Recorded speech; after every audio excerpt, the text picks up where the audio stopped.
In this video, I'm going to share with you exactly how to hardwire your brain to want to do the hard shit that you're running away from. The things that you know you need to do to get to where you want to get to create the life that you want to create for yourself, to build a business, to make the money that you want to attract into your life. The things that you know you should be doing, but you're just not doing it. You don't know why. That's what I'm going to help you uncover in this video. So in the last few years, I've made millions of dollars with online coaching. I've helped my clients sell tens of millions of dollars as well.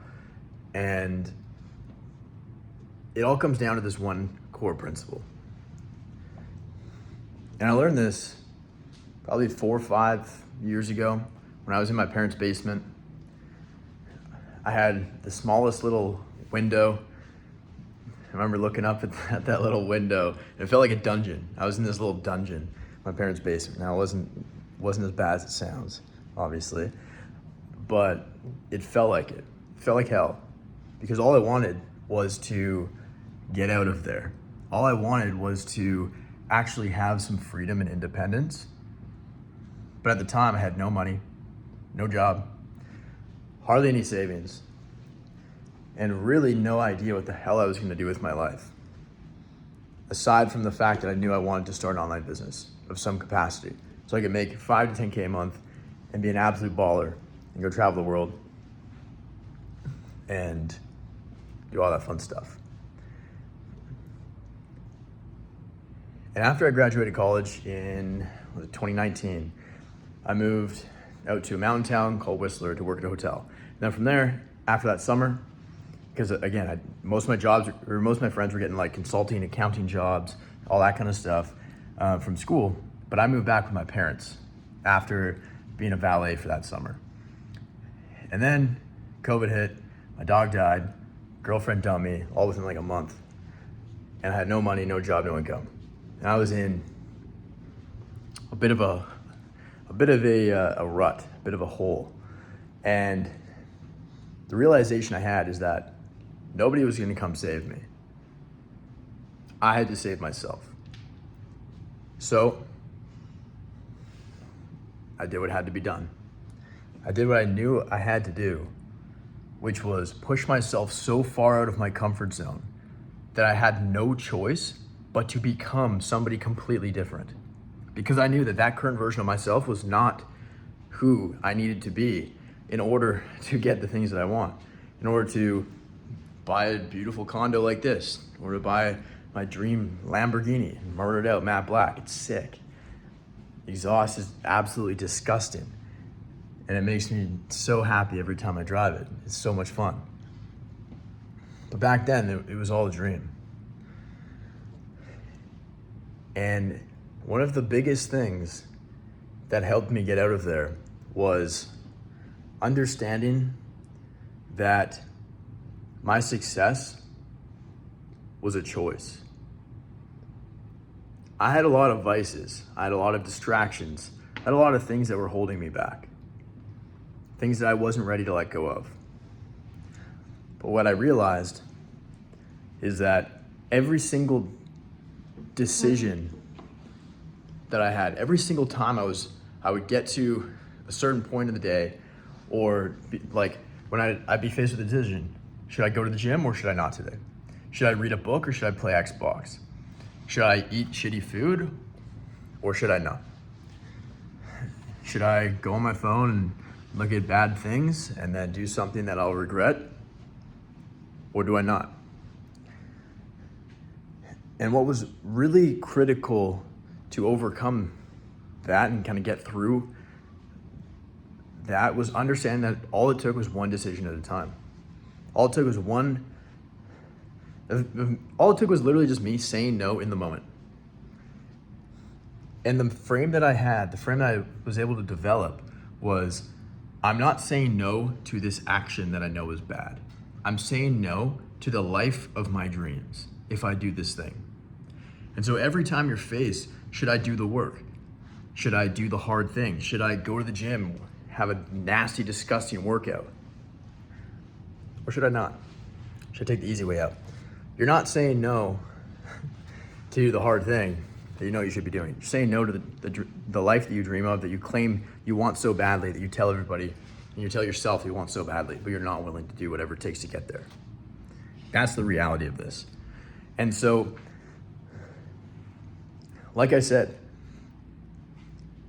it's a choice. And in that moment, you have to decide what you're going to choose. Are you going to choose a life of hell? Or are you going to choose to create heaven for yourself on earth? That's really what it comes down to. When you're faced with, should I hit snooze and sleep in, or should I get up and go to the gym? That's what you're choosing. It might not seem such a big deal in a moment, because quite frankly, it's not. But it is after years of compounding. All of those micro decisions lead to macro outcomes. And it's on you to decide what future you want to create for yourself, what things you want to build, what things you want to attract into your life. And that all starts with you and the decisions that you make.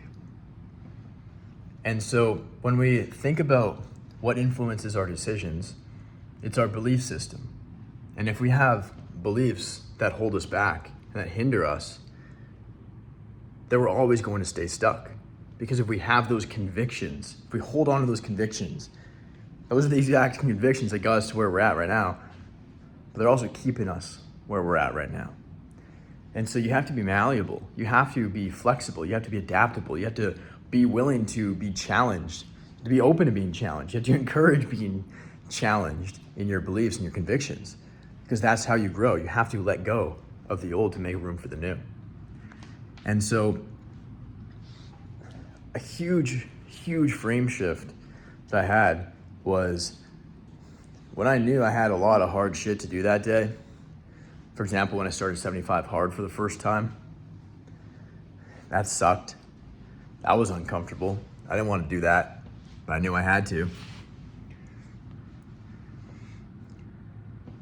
What I kept telling myself was, this is not an obligation. I don't actually have to do this at all. I get to do this and I choose to do this. Because that gives me power rather than giving it away. So when you tell yourself, I choose to make content to build a personal brand. I choose to make the best coaching program in the world. I choose to do the hard shit. I choose to test a bunch of ads. I choose to risk money testing ads. I choose to show up every single day and work 12 hours a day if I have to, for as long as it takes to get what I want to get. It's a choice. Success is a choice. Nobody's gonna choose it for you. You have to grab it by the balls and do what you have to do. But then again, you don't have to do it. Nobody's forcing you. Nobody's forcing you to create the life that you claim you want so badly. And when you view it as like a sacrifice, this is something that I had to really switch my convictions around, because I used to say, and still to this day, one of my favorite quotes is like, if you don't sacrifice for what you want in life, then what you want in life becomes the sacrifice. But the problem with that is, like, if you view it as like sacrifice, then it almost implies that like you're suffering to some degree, right? Because sacrifice kind of implies suffering. It means giving up something that you want to do so badly, but in reality, it's like you don't actually want to do these things. They're just comfortable. And so you keep running back to them. But when you view it as like servitude, as like, I choose to do this, then that's when everything really comes together. I was reading a book last night, and there's a quote in there from an Olympian gold medalist who said, every day, like, there was not one day where I sacrificed anything, but every day I chose to do whatever it takes to win. And that's really what it comes down to. So are you willing to choose to win every single day, to do whatever it takes to create the life of your dreams? Because if you don't choose, nobody's gonna do it for you. See you in the next one.